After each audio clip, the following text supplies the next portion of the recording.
Lorsque vous avez un problème, si vous restez stable, tenez ferme. Après avoir tout fait, tiens ferme. Reste en place et regarde la délivrance du Seigneur. Restez avec nous dans Jouissez de votre vie.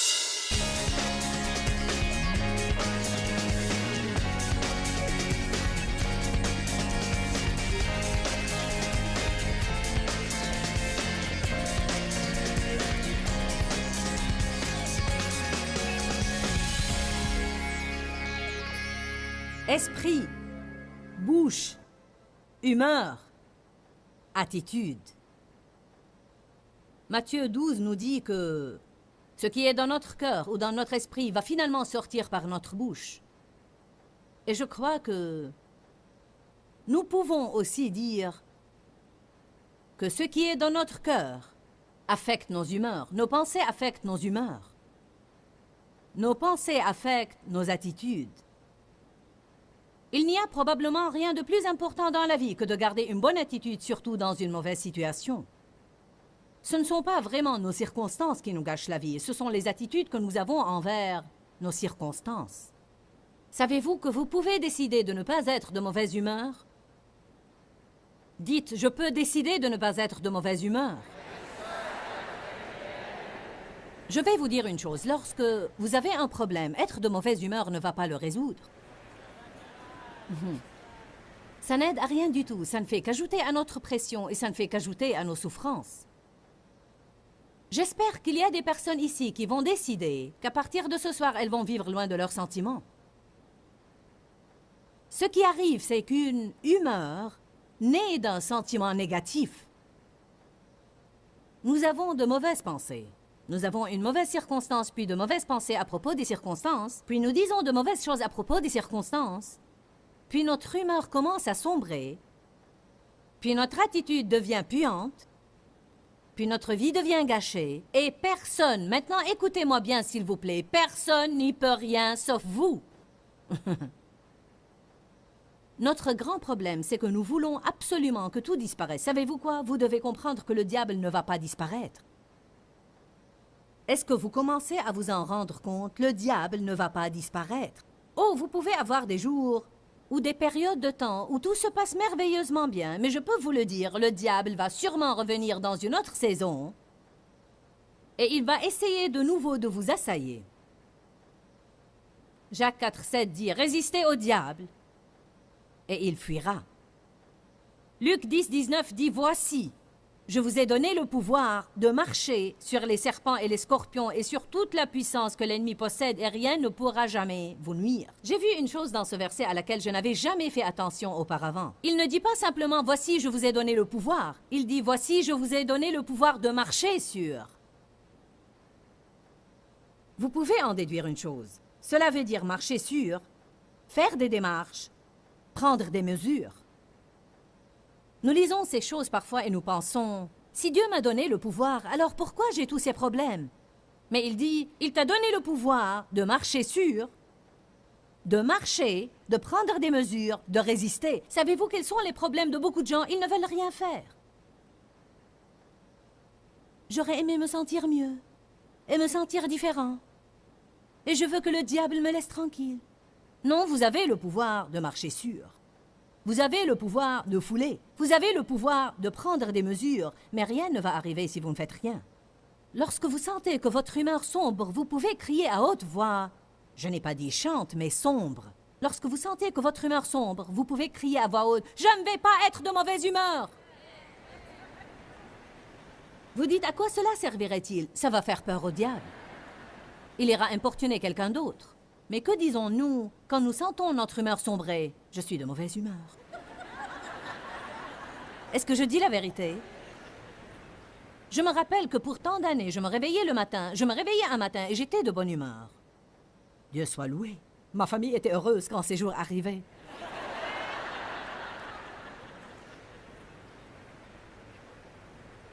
Mais peut-être que je me réveillais le jour suivant et je n'étais pas de très bonne humeur. Et le diable me dirait, j'aurais cette pensée. L'ennemi l'aurait mise dans mon esprit. Je me sens déprimée. Alors je dirais, laissez-moi tranquille, je suis déprimée. J'étais si reconnaissante, éternellement reconnaissante, quand j'ai commencé à étudier la parole de Dieu et que j'ai découvert que je n'étais pas obligée de suivre mes sentiments.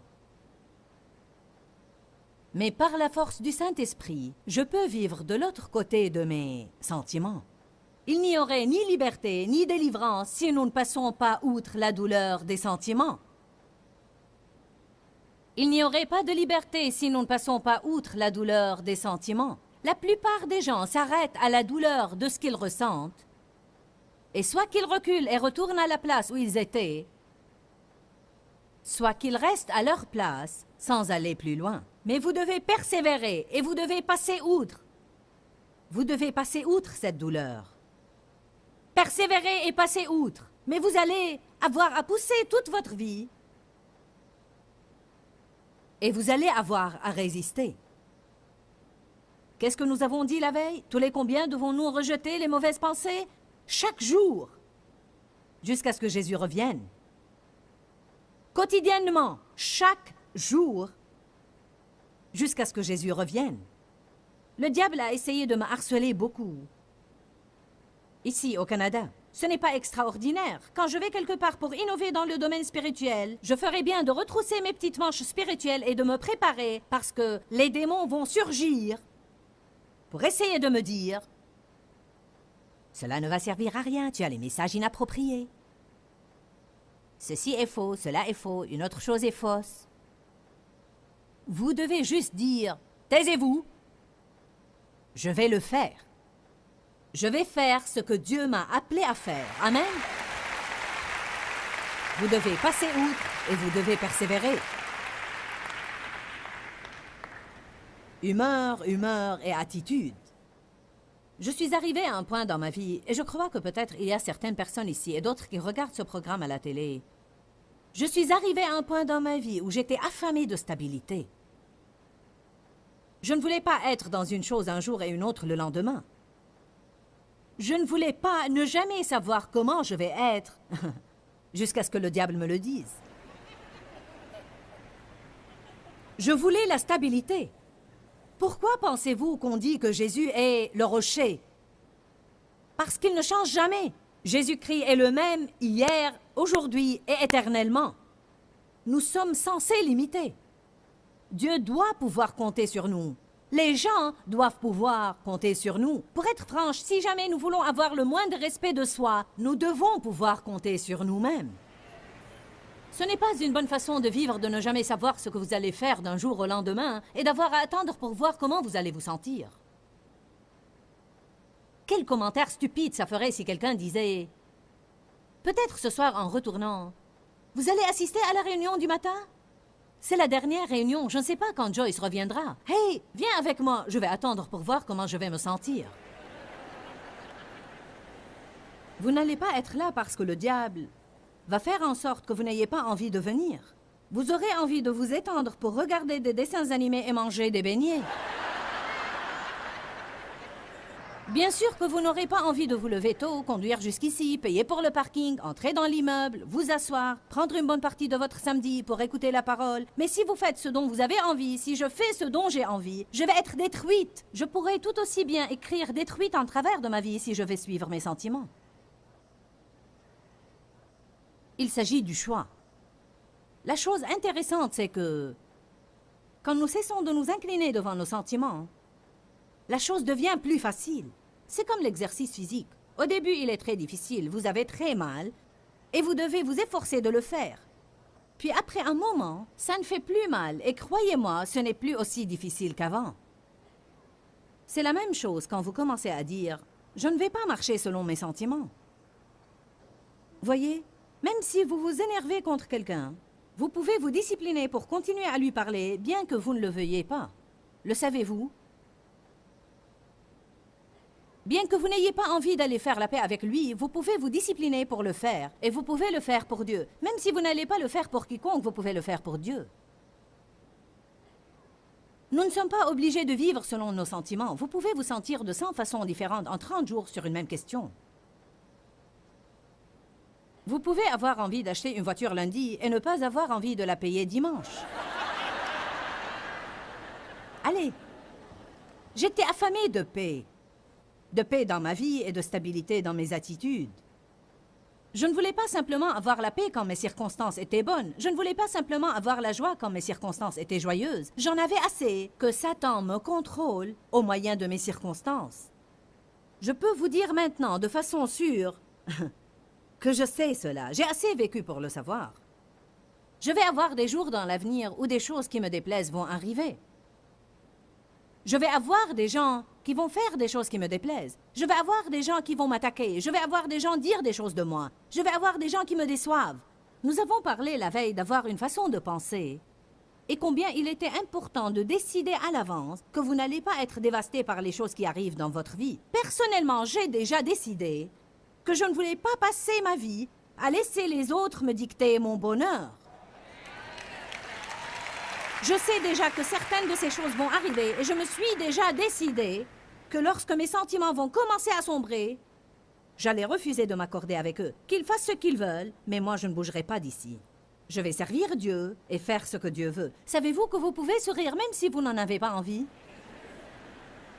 Pensez-vous que j'ai toujours envie de venir ici et de faire ça? Allez, réfléchissez, je suis un être humain. Vous ne pouvez pas vivre seulement suivant vos sentiments. Je vais vous poser une question maintenant et je veux que vous soyez tous francs avec moi. Combien d'entre vous sont des gens plutôt lunatiques? Eh bien, nous avons le public qu'il faut ce soir, n'est-ce pas? Mon Dieu, je ne m'attendais pas à une si bonne réponse.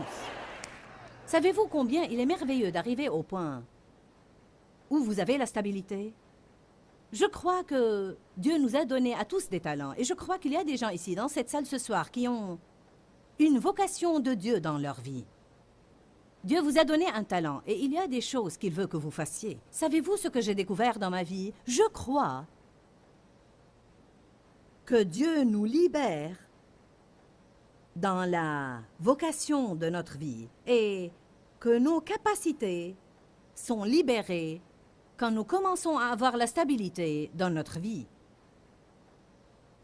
Parce que si j'ai un talent, mais sans fruit, alors je vais seulement faire honte au nom du Christ. Je pouvais prêcher juste comme je le fais maintenant.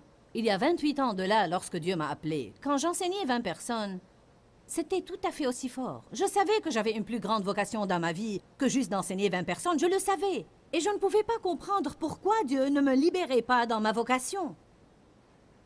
Je ne le comprenais absolument pas. Pourquoi Dieu, pourquoi? Quand Dieu, quand? Je regardais des prédicateurs à la télé et bien sûr, dans ma fierté et ma vanité, je pensais, je peux prêcher mieux qu'eux. Pourquoi tu m'as mise ici, Dieu, à prêcher à une poignée de gens, alors que je pourrais être dehors à desservir le monde? Le problème était que j'avais un talent. Dieu a mis un talent de communication en moi. Il a mis un talent dans ma bouche, mais je n'avais aucune maturité. Je n'avais aucune stabilité. Dieu ne pouvait pas compter sur moi car je pouvais faire une chose un jour et une autre chose le lendemain. Je vous aime aujourd'hui et je vous déteste demain. Si j'avais envie de me disputer avec vous, je le faisais. Il y avait des jours où j'avais envie de donner une gifle à quelqu'un et si quiconque se mettait en travers de mon chemin, je l'aurais giflé aussi. C'est pour vous dire comment j'étais. Je devais mûrir, je devais apprendre. Alors comment mûrir et apprendre? Dieu nous met dans des situations où nous ne voulons pas être et il ne nous permet pas d'en sortir. Peu importe combien nous voulons en sortir, il ne nous permet pas d'en sortir. J'aime le passage dans Psaume 139, 4, où le psalmiste dit « Car la parole n'est pas sur ma langue, que déjà, ô Seigneur, tu la connais entièrement. Tu m'entoures et tu m'enserres par derrière et par devant, et tu mets ta main sur moi. » Je me vois de la sorte. Me voilà dans cette situation.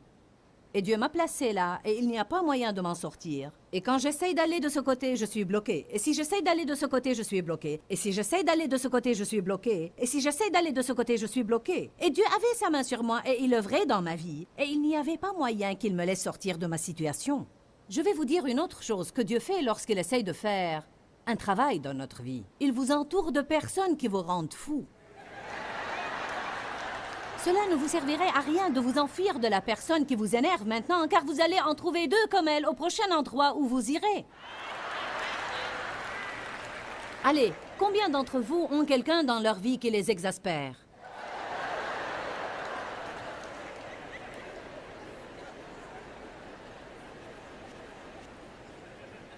Stabilité. Est-ce que quelqu'un ici est affamé de stabilité?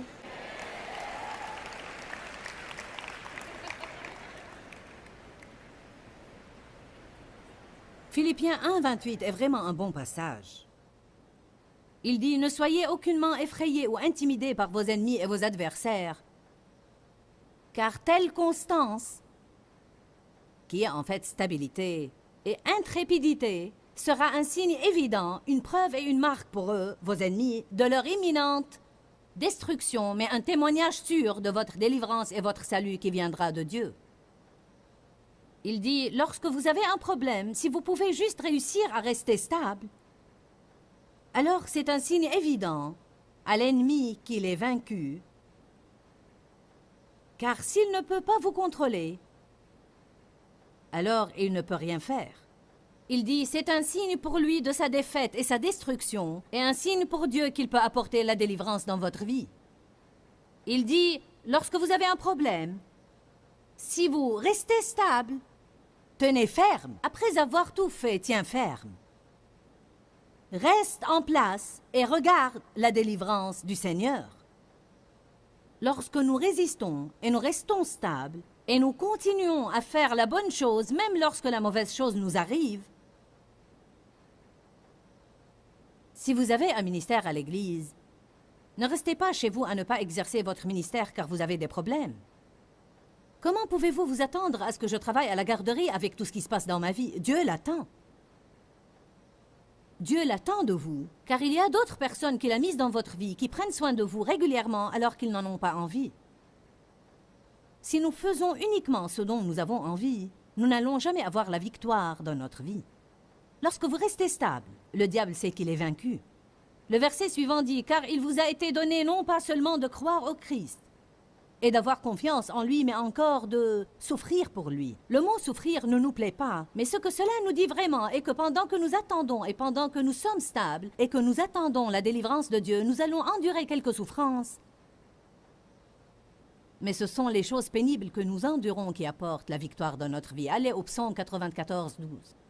Béni, heureux, chanceux et à envier l'homme que tu châties et enseignes, ô Seigneur, et que tu instruis par ta loi, pour que tu lui donnes la force, pour se calmer au jour du malheur, jusqu'à ce que la fosse inévitable de la corruption soit creusée pour le méchant. J'aime ce passage. Il dit, combien de temps Dieu va s'y prendre avec nous et allons-nous avoir son châtiment dans notre vie? Pour combien de temps allons-nous subir ces choses? Jusqu'à ce que vous appreniez à rester calme dans les jours du malheur et que vous appreniez à rester en paix dans la tempête. Rien ne fait plus preuve de notre maturité spirituelle que de rester calme lorsque nos circonstances ne sont pas calmes. La stabilité est un signe de maturité. Lorsque nous arrivons au point où nous sommes stables, Dieu peut commencer à libérer plus de bénédictions dans notre vie. 3 Jean 2 dit, « Bien-aimé, je souhaite que tu prospères à tous égards comme prospère l'état de ton âme. » Eh bien, une âme prospère est une âme stable. Pas une âme qui traîne après chaque sentiment et chaque humeur, mais elle est stable. « Je n'y peux rien, Joyce, je me sens comme... je me sens... » Eh bien, c'est ça le problème. Nous suivons ces sentiments au lieu de suivre la parole de Dieu. Dans Exode 13, verset 17, la Bible dit que lorsque Dieu a fait sortir les Israélites de l'Égypte, il les a conduits exprès par le long et dur chemin. Eh bien, nous avons parlé d'humeur. En fait, ce n'est pas agréable de vivre avec une personne lunatique. Et ce n'est vraiment pas très agréable d'être une personne lunatique. J'étais une personne qui n'avait pas le moral et qui manquait de détermination. Et je ne savais jamais, lorsque je me couchais, comment j'allais être le lendemain. Je peux vous dire qu'exercer le fruit de la maîtrise de soi dans votre vie avec de bonnes fortes doses de la parole de Dieu peuvent vous amener à un point de stabilité. Ne vivez pas selon vos sentiments. Ayez une stabilité dans votre vie. Ne changez pas avec le monde. Mais changez le monde. Arrêtez de fuir les choses difficiles et rendez-vous compte que vous pouvez faire tout ce que vous devez faire. Je suis en train de parler à quelqu'un en ce moment. Écoute-moi bien. Tu peux faire tout ce que tu dois faire en ce moment même. Tu peux le faire. Dieu va t'aider. Il dit, ne crains point. Je ne te délaisserai point et je ne t'abandonnerai point, mais je serai toujours avec toi. Je veux que tu le crois. Je le répète. Quelqu'un qui nous regarde a vraiment besoin de recevoir cela. Tu peux faire quoi que soit ce que tu es supposé faire. Celui qui est en toi est plus grand que celui qui est dans le monde. Dieu est ta force. Il est la force de ta vie et il va t'aider à faire tout ce que tu dois faire. Ne crains point. Ne laisse pas le diable assailler ton esprit et te convaincre que tu ne le peux pas. Crois que tu le peux. Pourquoi, Seigneur, pourquoi? Dans ce livret, Joyce Meyer nous enseigne à travers la parole comment être délivré de la confusion. Pour obtenir ce livret gratuitement, écrivez-nous à Joyce Meyer, boîte postale 40095-6300 Larnaca, Chypre. Ou bien visitez notre site web www.joycemeyer.org/fr.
แสงทั่วหลุดเนื้อรู้วัดใจ